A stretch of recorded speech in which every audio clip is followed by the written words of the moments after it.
Enfin, c'est notre série de la semaine. On va vous faire découvrir chaque jour des artistes qui sont des stars, mais uniquement dans leur pays. Et ce matin, on va aller en Italie. Oui, Christian De Sica et Massimo Boldi, ce sont des milliards de lire, puis des millions d'euros au box-office italien. Le duo comique partage l'affiche d'une vingtaine de comédies de Noël qui scotchent encore chaque année des millions d'Italiens devant leur petit écran.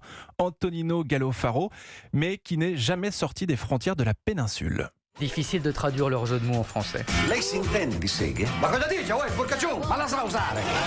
Échange salace sur fond de musique pop à la mode, c'est leur marque de fabrique. Massimo Boldi et Christian De Sica sont les rois du genre ciné-panettone, ces comédies potages qui sortent au cinéma à Noël. $700.000. Ma dite sei matto! Lei è pazzo! Sono pazzo! Sono completamente pazzo! Dans Vacanze di Natale, le Milanais Massimo Boldi ne veut pas prêter d'argent au Romain Christian De Sica.